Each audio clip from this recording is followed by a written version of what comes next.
Did they give you any idea in Denver about what the job entails? Only in a very general way. Well, physically, it's not a very demanding job. The only thing that can get a bit trying up here during the winter is the tremendous sense of isolation. Well, that just happens to be exactly what I'm looking for.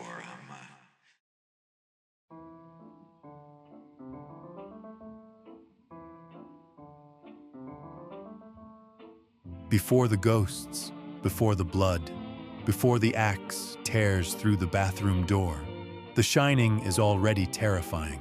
Not because of what's chasing the characters, but because of what's missing. People, community, connection. This is a film where the true villain isn't the supernatural, it's isolation.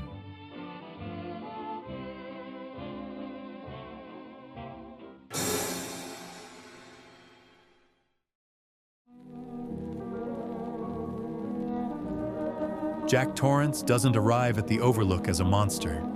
He arrives as a man already teetering, a recovering alcoholic, a failed writer, a husband barely holding his family together.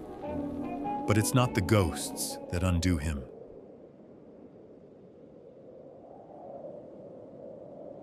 It's the silence.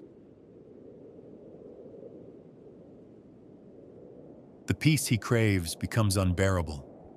The stillness turns hostile. The hotel isn't just a haunted house, it's a pressure chamber.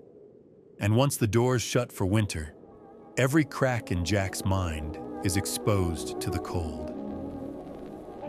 Isolation in The Shining isn't passive, it's aggressive. The Overlook is massive, but its size only intensifies the loneliness. The characters aren't claustrophobic, they're swallowed by space. Endless halls, empty rooms, echoes. Kubrick weaponizes space and silence. The wide-angle shots and long takes aren't just for style. They trap the characters inside the frame. The deeper winter sets in, the more cut off they become. Not just physically, but mentally. Jack's sense of time dissolves. Days blur together. He stops writing and starts unraveling. His typewriter becomes a monument to madness. All work and no play makes Jack a dull boy, repeated endlessly. Not a creative breakthrough, a scream into the void.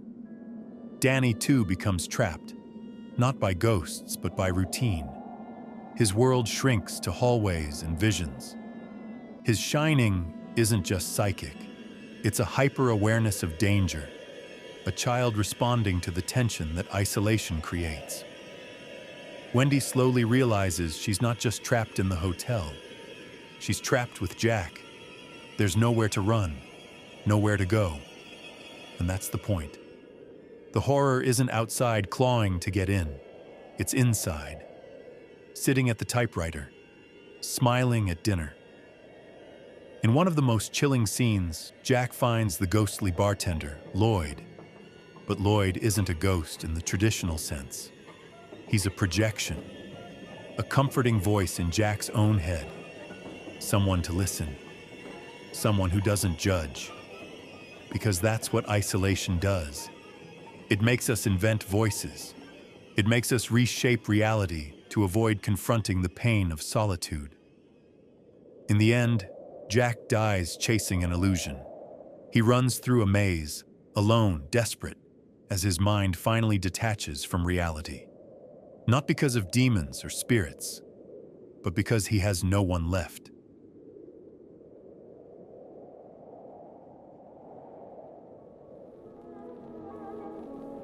Kubrick doesn't explain the supernatural, because he doesn't have to. The real horror of The Shining is watching a man come undone, not in the presence of evil, but in the absence of connection. The Overlook Hotel isn't evil because it's haunted. It's evil because it lets you be alone, long enough to hear your own thoughts echo, long enough to forget who you were, long enough for madness to feel like company. And maybe worst of all, long enough to start enjoying it.